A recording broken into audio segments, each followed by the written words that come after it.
Halo para pecinta film bajakan, bagaimana kabarnya? Apakah masih menjadi beban orang tua seperti saya? Intinya terus jangan semangat ya dan tetap putus asa, oke? Baiklah, saya Maman di sini akan menceritakan sebuah alur film untuk kalian semua yang berjudul G.I. Joe: The Rise of Cobra pada tahun 2009. Nah, tidak usah banyak spoiler, langsung saja gas pada intinya. Silahkan siapkan kopi dan camilan kalian dulu ya lur. Kalau belum ada silahkan beli dulu atau bikin dulu. Santai way tak tunggu, oke? Dan inilah dia.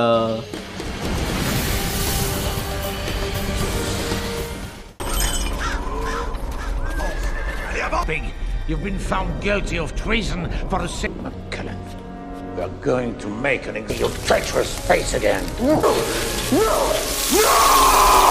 Dengan berlatar di sebuah kantor pusat komando persenjataan NATO, di situ terlihat bahwa ada pertemuan serius di mana CEO dari perusahaan Mars Industry yang bernama Mike Cullen sedang mempresentasikan sebuah senjata mutakhir buatan perusahaan mereka yang telah disempurnakan berkat sedikit bantuan dana dari NATO. Senjata itu yaitu sebuah hulu nuklir bernama Nanomatch teknologi yang mampu melenyapkan benda-benda logam apapun termasuk sebuah tank, bahkan seluruh seisi kota akan habis terkikis dalam waktu sekejap. Karena Nanomatch itu tak akan pernah berhenti menyebar jika sudah ditembakkan, akan tetapi senjata itu dapat diberhentikan dengan menggunakan sebuah remote control yang akan menghentikan penyebaran Nanomatch itu.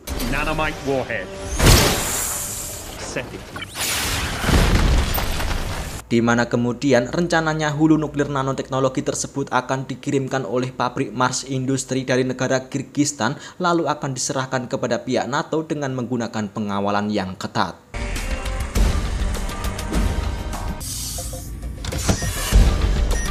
Tim khusus dari militer yang dipimpin oleh kapten bernama Duke itu pun langsung segera mempersiapkan prajuritnya yang akan mengawal pengantaran senjata nanoteknologi tersebut.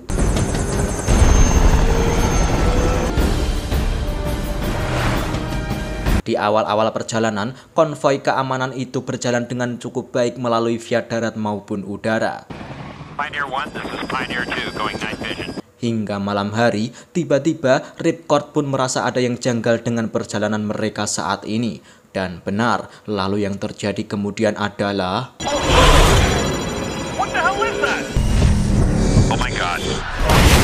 Warheads! Pioneer 2, engage! Put that asshole on the ground!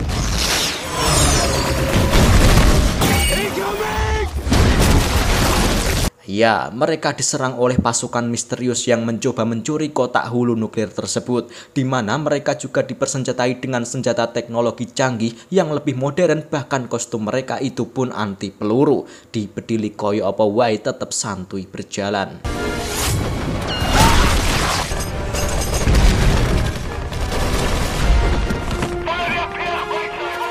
Karena prajurit Duke banyak yang tumbang, di situ Duke hanya sempat menyelamatkan satu rekannya saja, yaitu si Ripcord. Ternyata kemudian Duke melihat salah satu wanita dari pasukan musuh yang ia rasa tak asing baginya.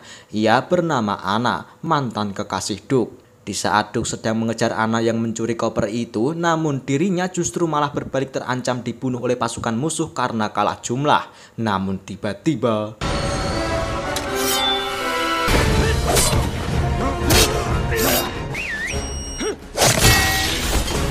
Ya, datanglah pasukan lain yang tak kalah hebat yang menggunakan senjata canggih juga. Mereka menyerang pasukan Anna untuk menyelamatkan hulu nuklir yang mau dicuri itu. Pasukan yang baru datang ini adalah bernama G.I. Joe yang beranggotakan Snake Eyes, Scarlet, Breaker, dan Duty. Di mana akhirnya tim Joy itu pun berhasil memukul mundur pasukan Anna sekaligus berhasil menyelamatkan koper hulu nuklir tersebut dan mematikan alat pelacaknya. What's your unit? That's classified. Hey, just need to deactivate the tracking beacon for security. Setelah diselamatkan oleh tim Joy, awalnya si Duke ini masih gengsi karena doi tetap kekeh gak pengen dibantu lagi untuk melindungi hulu nuklir tersebut. Namun setelah diyakinkan oleh Jenderal Hawk yang merupakan pemimpin dari tim G.I. Joe, akhirnya Duke dan Ripcord pun bersedia ikut bersama mereka. It's a real life like hell. Oh, in a kung fu. Where were you born? Duke wasn't born. He was government issued. Whatever this unit is, I want in. Bahkan ketika tiba di markas Joy, begitu terkejutnya Duke dan Ripcord setelah melihat sistem latihan mereka yang elit serta kecanggihan alat-alat yang ada di sana termasuk senjata dan kostum canggihnya. behind you and puts it in front of you. Namun, tim Joy yang berhasil mengamankan hulu nuklir itu kemudian mendapat panggilan dari McCullen, sang pencipta senjata tersebut, untuk mengecek saja apakah senjata itu ada kerusakan ataukah tidak.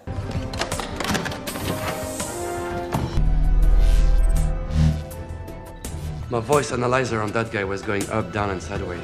Sementara itu di sisi lain di markas musuh, yang ternyata pasukan yang ingin mencuri koper hulu nuklir Nanomeds itu ternyata adalah dari perusahaan Mars yang didalangi oleh McCullen sendiri. Ia sengaja mengecek koper hulu nuklir itu untuk menghidupkan kembali alat pelacaknya, sehingga orang suruhan mereka bisa kembali mencuri hulu nuklir itu yang kini tersimpan di markas Joy. Gave them a code to quietly reactivate it. Karena sebelumnya Anna gagal mencuri hulu nuklir itu, McCullen selanjutnya memerintahkan personil hebat lainnya untuk membantu Anna. Di situ ada Storm Shadow, si ninja putih, dan Zartan. Tak lupa di dalam markas Mars Industri itu juga terdapat ilmuwan yang sangat hebat. Ini dia orangnya, yaitu Dr. Rex, yang dimana Dr. Rex berhasil menciptakan temuan baru dari penelitiannya, yaitu ia mampu menciptakan sebuah serum Nanomeds yang jika cairan itu disuntikan kepada manusia, maka efek samping dari serum itu mampu memprogram manusia menjadi lebih kuat dan bisa menahan rasa sakit yang diterimanya. Tentu, temuan itu akan menciptakan pasukan prajurit baru dengan kekuatan dewa untuk meningkatkan kekuatan keamanan perusahaan Mars Industry. They feel no fear. They feel no pain. No might. Joined together as a fighting mechanism. Kembali ke markas Joy. Duke yang tertarik dengan pasukan Joy kini meminta izin kepada Jenderal Hawk untuk bisa bergabung bersama mereka. Namun awalnya ditolak. Akan tetapi setelah Duke menjanjikan sebuah informasi kepada mereka tentang identitas Anna yang merupakan mantan kekasih Duke dulu, akhirnya Jenderal Hawk pun mengizinkannya. To be part of G.I. Joe, you get asked. Ya, sebelum direkrut, Duke dan Ripcord harus melakukan seleksi terlebih dahulu sebagai anggota Joy, seperti tes menembak, ketangkasan, adu gelut, dan memperkenalkan senjata-senjata di markas Joy termasuk kostum canggihnya itu. Standing in front of you, a Delta 6 accelerator. You think it doesn't.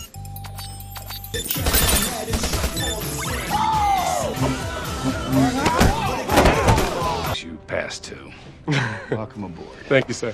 Sementara itu di sisi lain, anak buah McCullen dari tim Mars Industry yang beranggotakan Anna, Shadow Storm, dan Zartan beserta prajurit tangguh lainnya yang sudah mengetahui titik koordinat lokasi koper hulu nuklir itu, kini sedang bergerak menuju ke markas Joy untuk mencuri koper itu lagi.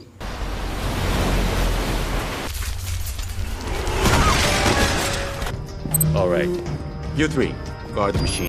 Ketika tiba, mereka langsung menuju ke ruangan pribadi Jenderal Hawk yang dimana koper hulu nuklir itu tersimpan di berangkas milik Jenderal Hawk. Dan tiba-tiba...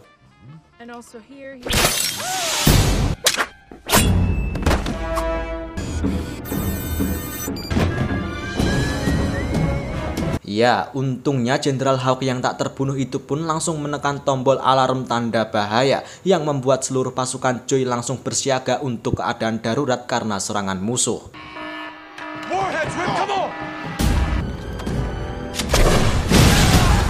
Di situ pasukan Mars yang berusaha melarikan diri itu pun dicegah oleh Duke dan kawan-kawan. Mereka pun terlibat pertarungan yang tak dapat terelakkan. Fly one of these things? Don't move. Anna, put the case down.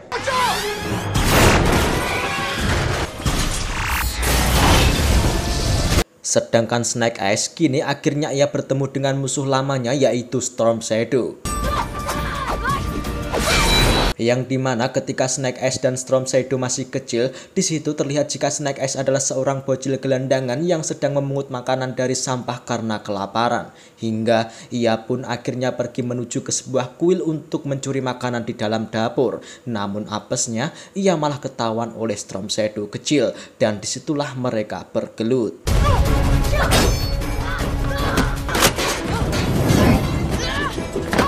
Yang tak lama kemudian muncullah guru Storm Shadow yang akhirnya Snake Eyes pun diterima menjadi murid oleh sang master dan dilatih untuk bela diri. Namun lama-kelamaan Storm Shadow merasa jika sang master pilih kasih dan lebih sayang kepada Snake Eyes. Di situ tiba-tiba Storm Shadow membunuh sang master, lalu ia pun melarikan diri.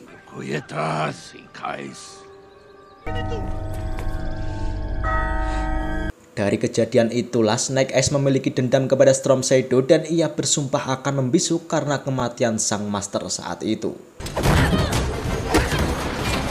Hey, genius!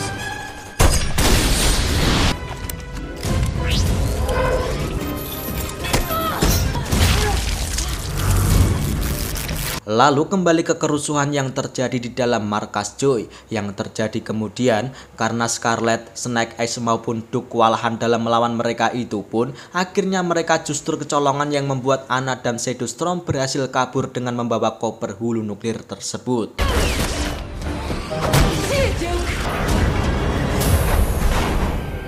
Tentu berita hilangnya koper hulu nuklir itu dari markas Joy langsung diketahui oleh Presiden Amerika Serikat, yang bisa jadi hal itu akan menjadi sebuah ancaman bagi negara Amerika Serikat. Setelah berhasil mencuri hulu nuklir itu, kemudian McCallum memerintahkan Anna dan Storm Shadow untuk mengecek sekaligus menguji coba senjata itu untuk diledakkan di negara Perancis. Ya, Prancis menjadi sasaran utama McCallum karena ia ingin membalaskan dendamnya atas perlakuan leluhur mereka dulu kepada keturunan keluarga McCallum.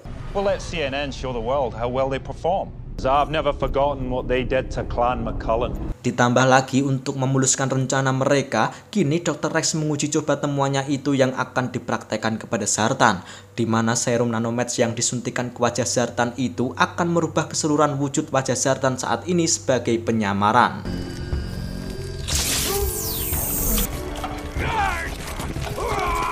Sementara itu di markas Joy, Breaker yang sudah mendapatkan informasi tentang identitas seorang Anna dan suaminya yang bernama Daniel, yang dimana Daniel ini adalah seorang ilmuwan yang bekerja di salah satu lab di negara Perancis.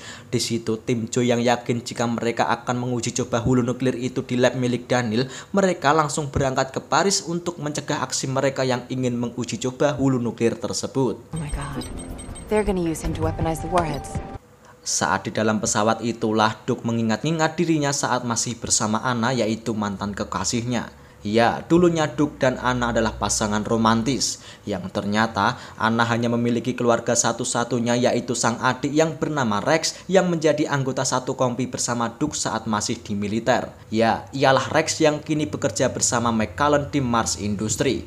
Namun di saat pasukan mereka sedang berdinas bersama untuk mencuri sebuah data milik Mars Industry yang ada di dalam bunker, ketika Rex yang menjadi seorang ilmuwan militer itu bertugas masuk ke dalam, sayangnya bunker itu terkena ledakan roket pesawat tempur. No! It's too early!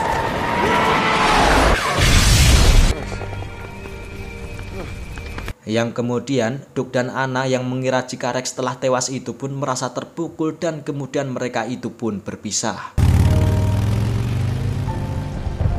Ketika tim dari Mars Industry itu sudah tiba di lab milik Daniel, di situ mereka mulai melakukan uji coba senjata tersebut, dan ternyata hasilnya hulu nuklir itu masih aman tanpa ada kerusakan.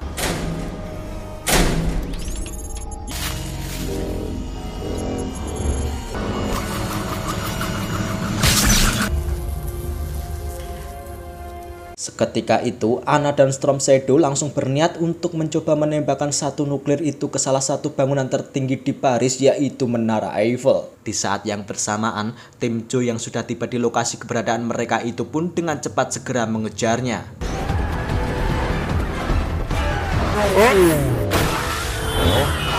Sedangkan Duke dan Ripcord kini sudah bersiap menggunakan kostum canggih yang rasanya seperti menjadi Iron Man untuk mengejar mobil Anna. $1 each. Millions of dollars, got it. Have it again.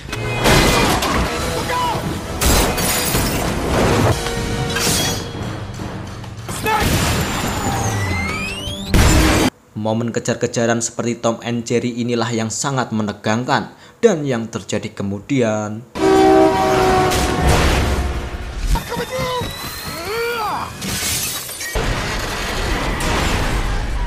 What happened to you? I wanna do the train. Setelah mobil yang ditumpangi oleh Anna dan Storm Shadow itu hancur, kini mereka berdua memilih untuk berpencar. Anna bertugas untuk membawa saklar pematinya, sedangkan Storm Shadow bertugas untuk menembakkan senjata itu ke Menara Eiffel.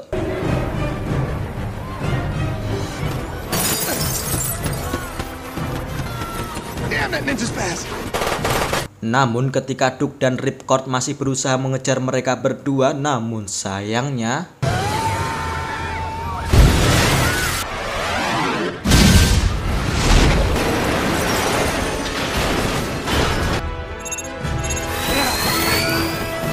ya, untungnya Duke yang berhasil menekan tombol saklar pematinya itu dapat mencegah kerusakan lebih parah di seluruh kota yang ditimbulkan dari senjata itu. Namun, Duke harus mengorbankan dirinya yang tertangkap oleh pasukan Mars karena masuk ke pesawatnya dan kemudian dibawa pergi ke markas mereka.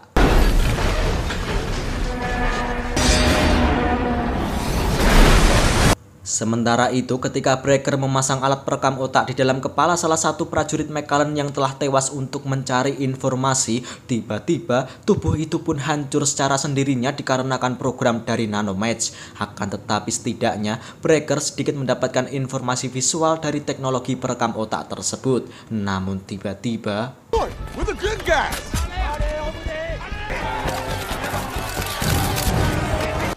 I've agreed to let you all go.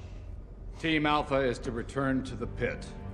Akan tetapi setelah mendapatkan perintah untuk kembali ke markas Joy, di situ Breaker mendapatkan informasi tentang titik koordinat keberadaan McCullen, di mana mereka menemukan lokasi markas Mars Industry saat ini yang berada di daerah Kutub Es.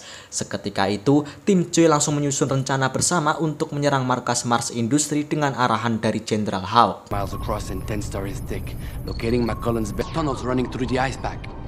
Hey, look, they've got... Not infiltrate the facility from above. We'll find Duke. Grab the warheads. Di sisi lain, Duke yang telah dibawa ke markas Mars Industry, kini ia kemudian digiring menuju ke lab penelitian milik Dr. Rex untuk disuntikan cairan Nanomatch. Over who gets the girl. Namun entah kenapa di sini tiba-tiba memori pikiran dari Anna sedikit mengalami error, di mana ia sedikit mengingat kembali momen-momen ketika bersama Duke, dan ia merasa kasihan kepada mantan kekasihnya itu yang akan disuntik oleh Dr. Rex. Ketika Duke ditidurkan di kasur eksekusi, di situ Dr. Rex menceritakan kisahnya ketika ia selamat dari ledakan di dalam bunker saat itu. Di dalam bunker itu ia begitu tercengang ketika ia menemukan sebuah ramuan Nanomatch yang sangat ajaib bersama ilmuwannya yang bernama Dr. Mindbender. Dan ketika bunker itu diledakkan dengan roket, mereka berdua itu pun berhasil kabur dengan temuan mereka itu. Lalu mereka kembangkan hingga terciptalah teknologi saat ini.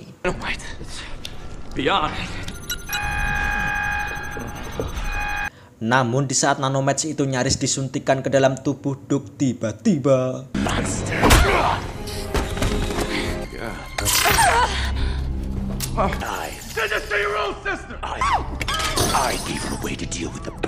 sementara itu, tim Joy yang sedang bergerak menggunakan bor tambang itu pun sudah tiba di gerbang utama markas Mars Industry. Akan tetapi di saat yang bersamaan, McCullen memerintahkan tim IT-nya untuk meluncurkan ketiga misil nuklir itu ke negara tujuan, yaitu Cina, Amerika, dan Rusia.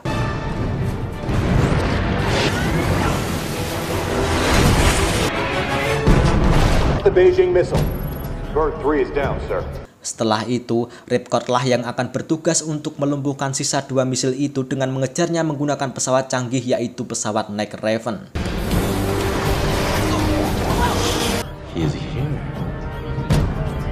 Di sisi lain, di Gedung Putih, Presiden Amerika Serikat langsung mengetahui kabar jika ada salah satu misil yang ditembakkan ke negaranya saat ini. Ia pun langsung mendapatkan perlindungan untuk segera dievakuasi ke dalam bunker. Namun ketika dievakuasi, salah satu pengawal presiden itu ada yang menjadi penyusup dari pihak Mars Industry. Dan benar saja, lalu tiba-tiba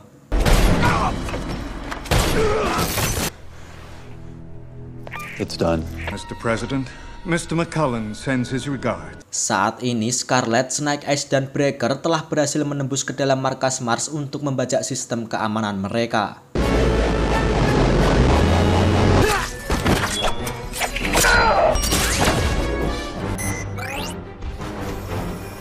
Sementara itu, pasukan Joy lainnya yang menyerang dari dalam air yang dipimpin oleh Duty kini sedang menyerang dan menghancurkan alutsista yang dimiliki oleh tentara McCullen yang ada di dalam air. Sedangkan kondisi Duke yang dikepung oleh Dr. Rex dan McCullen kini berhasil menyelamatkan kekasihnya, yaitu Anna, setelah Duke berhasil menyerang balik McCullen.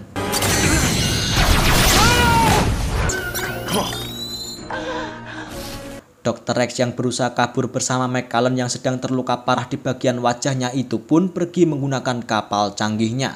Namun tanpa mereka sadari jika Duke tetap mengejarnya dari belakang bersama Anna.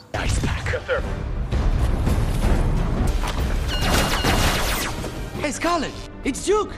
He looks fine. Ya, pertempuran yang sangat sengit terjadi di dalam markas Mars. Semuanya dibuat sibuk.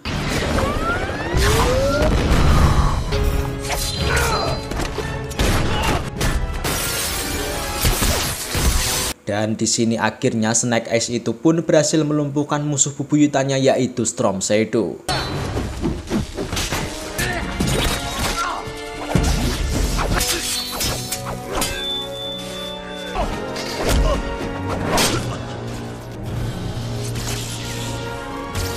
Kembali ke Ripcord, ketika dirinya sudah mendekati misil yang mengarah ke Rusia, karena pesawat yang ditumpanginya itu terlalu canggih, ia pun kebingungan bagaimana caranya untuk menembakkan roket pesawat itu. Hingga akhirnya...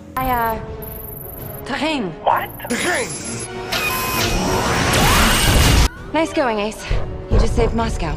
Ya, kini menyisakan satu misil lagi yang mengarah ke Amerika. Dengan cepat, Ripcord langsung balik arah untuk mengejar misil tersebut. Akan tetapi ketika sudah mendekati dengan misil itu, untuk roket pertama yang ditembakkan Ripcord itu meleset karena misil itu bergerak secara lincah dan satset.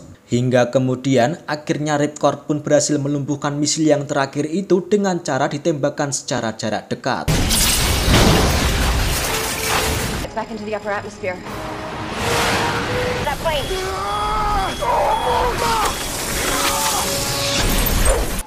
I think I'm about to get arrested. Okay.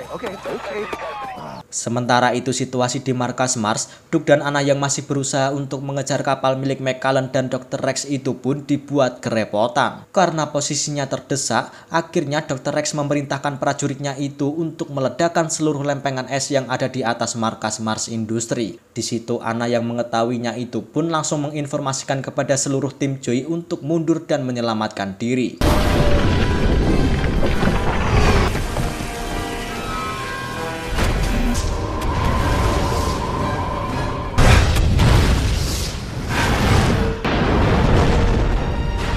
Namun kemudian karena McCullen mengalami luka parah di wajahnya, di situ Dr. Rex pun menyuntikkan cairan nanomatch kepada McCullen dan dirinya sendiri agar wajahnya itu dapat berubah wujud.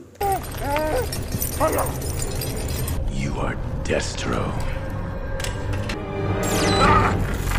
Time has come for the Cobra to me, Commander. Ya, kini Commander lah yang akan mengambil alih kekuasaan milik McCullen dan merubah namanya menjadi The Cobra. Akan tetapi, kapal mereka kini telah dikepung oleh pasukan G.I. Joe yang sudah siap untuk menangkap mereka. You and what army?